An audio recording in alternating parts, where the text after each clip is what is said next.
Hello everyone, and welcome to another video.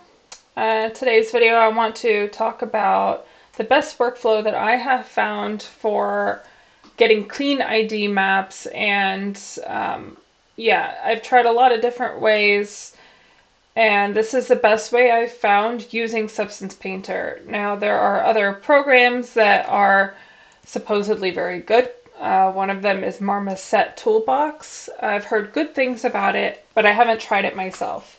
So I'm going to just show you what I've used using Substance Painter. And I think it's, yeah, my opinion, it's the best workflow. So let's go ahead and take a look.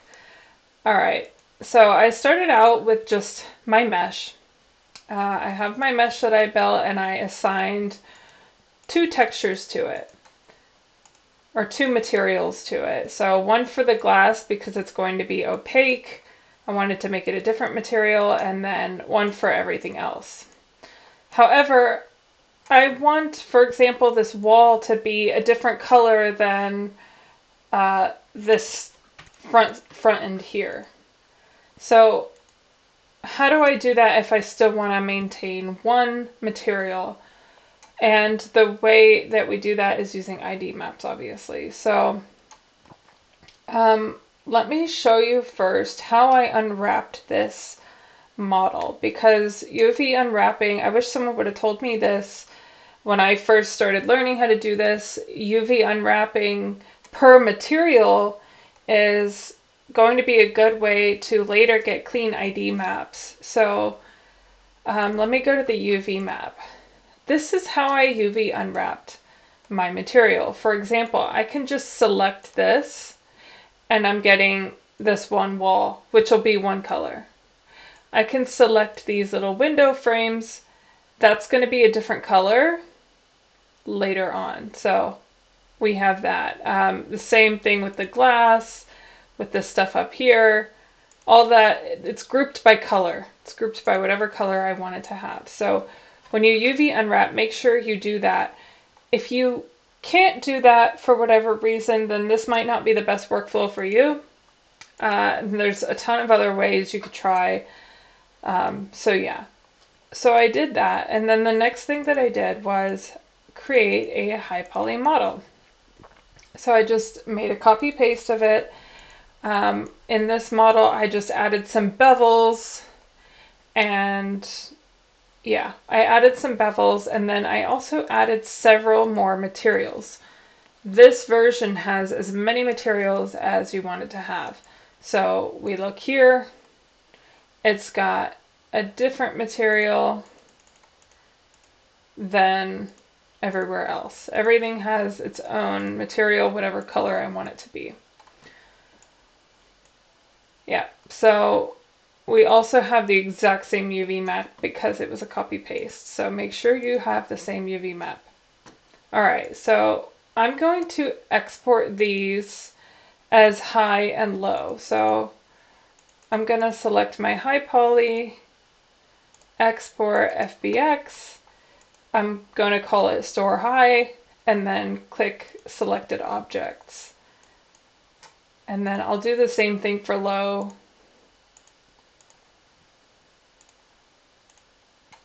Okay, I think I did that right. I'll do it again just in case. Sometimes I click the wrong thing. Okay, so we have that. Now I'm going to go to my Substance Painter and start a new project.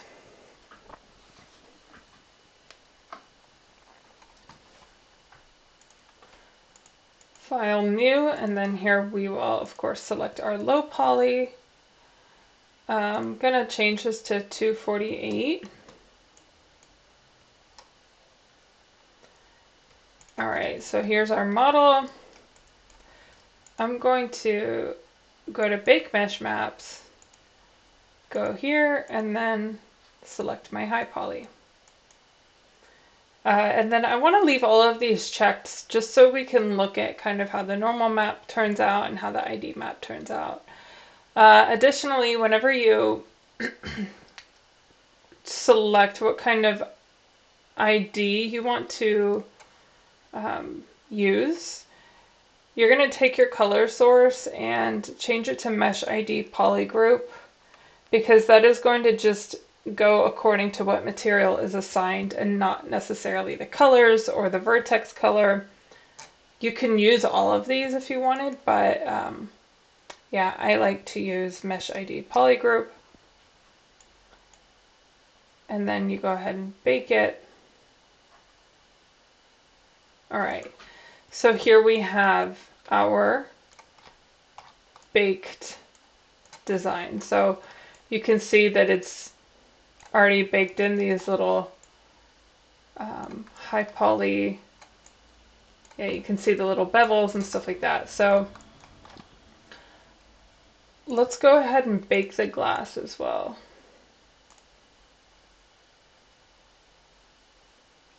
Okay. Now we can go up here and check our ID maps. And as you can see, the ID maps are not clean. And if you're like me, then this is something that's going to bother you a lot.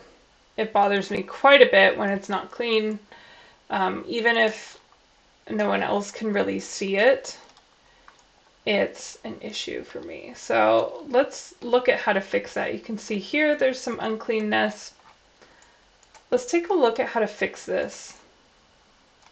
And also you can see here these little inside parts I forgot to assign a material to. So I already unwrapped it. Let's take a look at the ID map itself. We're going to take a look at that in Photoshop. So let's go here to ID map, color. I need to go to textures. So this is what was baked. We're not going to look at this. This is something, yeah, so I'm going to export resource and call this color map. Color map original.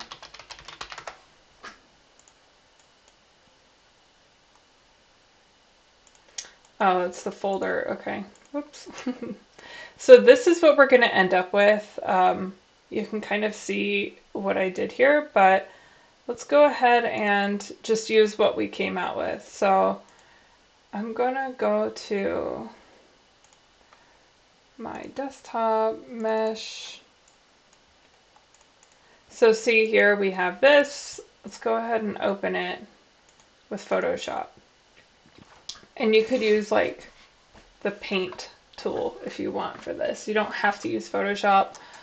But I'm familiar with Photoshop. I use it all the time and I like it, so I'm just going to use Photoshop.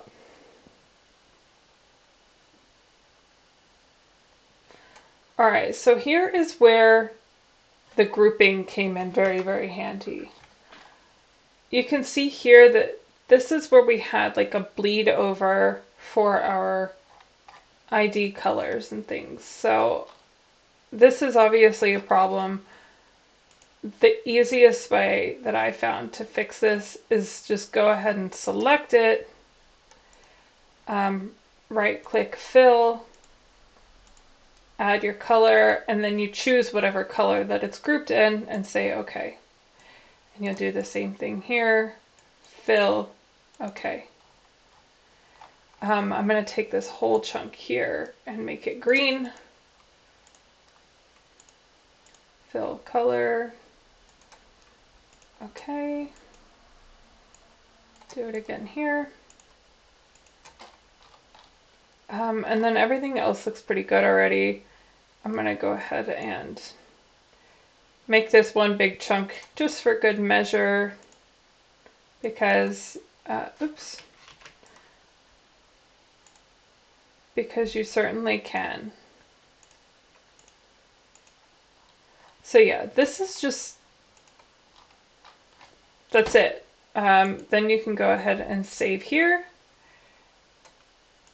And it's already been saved to a new thing. So I'm actually going to rename this color map 2. And then I'm going to drag it into my project. and then change this to texture, and then add it to your project and say okay. So color map 1 is the original one that I made. You can see there's different colors there, but yeah, we don't need it. So make sure you're under your main texture that everything is going to be used for, and you can exit out this ID map, oops, and go ahead and drag your new ID map in place. Then give it a second, and you can see that everything is a lot more clean. You don't have that issue anymore of the bleed over. It's a perfectly clean ID map, which makes me very happy. So let's go ahead and talk about how to actually assign materials to it. Let's go to,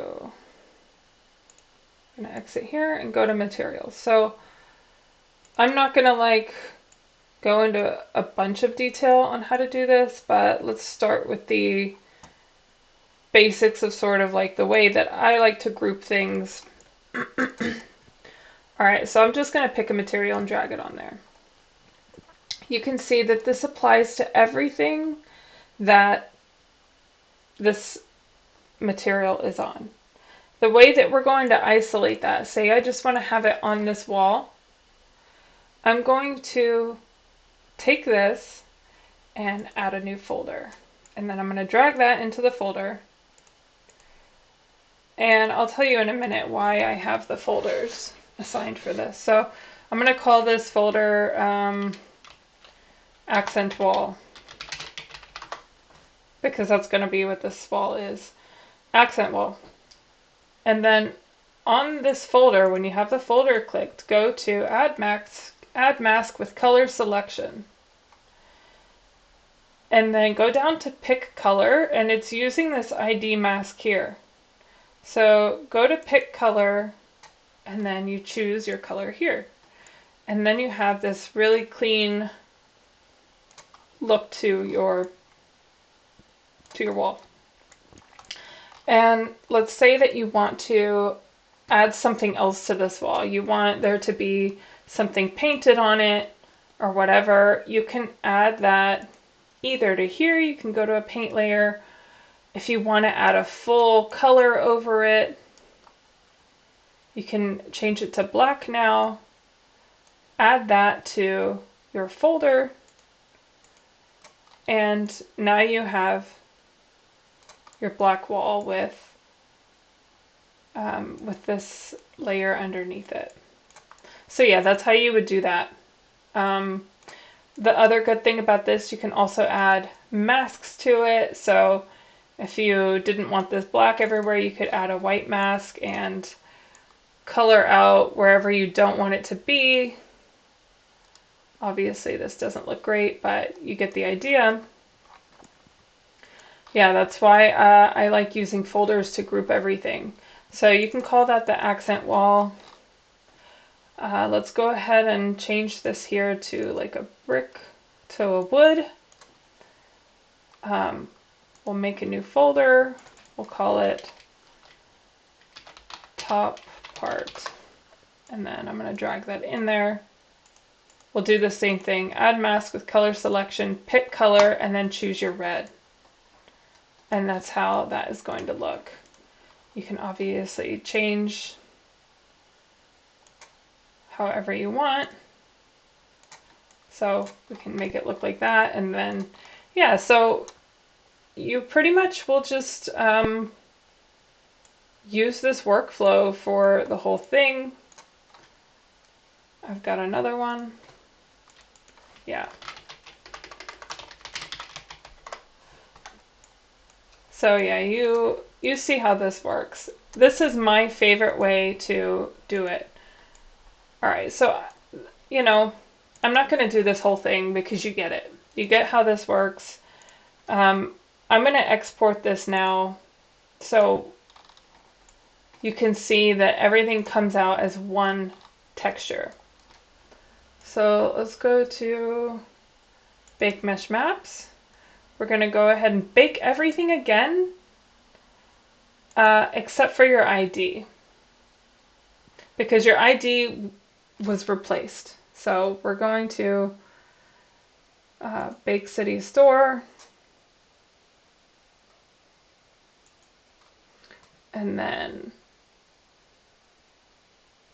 and then we're going to go to Export Textures.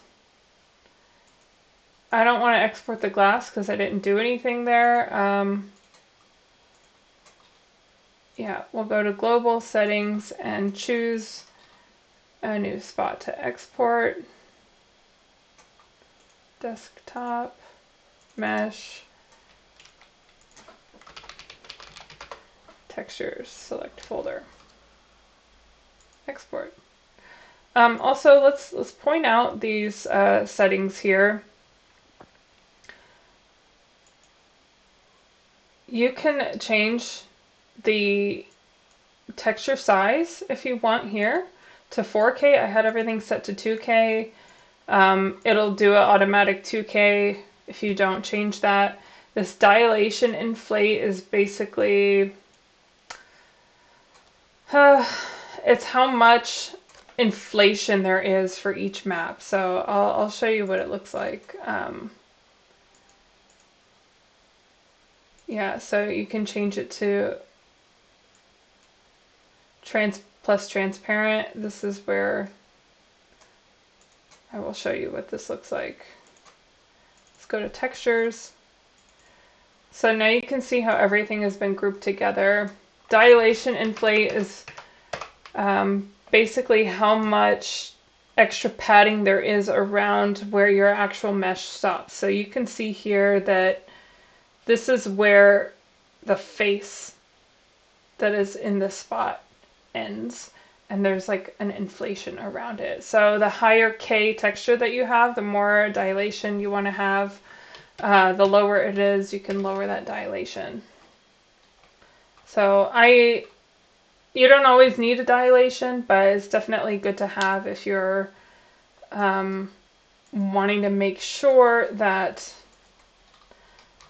all of the corners are taken care of. Because if you take off that dilation, then you might have some areas where the textures don't go all the way to the edge. If that makes sense. There's definitely cases where you don't want to have any dilation, but it's good for this workflow to have it. Anyway, so there are your textures, and I hope that this was helpful in figuring out how to get your clean ID maps. And trust me, I did all the hard work for you. I think this is the best way. So let me know what you think if you've tried this. If you've tried different ways that you think are better than this, also let me know, because I'm still experimenting, trying to figure out an even better way, because this is not my favorite way, but it works. So yes, you guys be sure to like this video if it was helpful, and subscribe to my channel. I am putting out tutorials every week, and so you guys have a great day and have fun.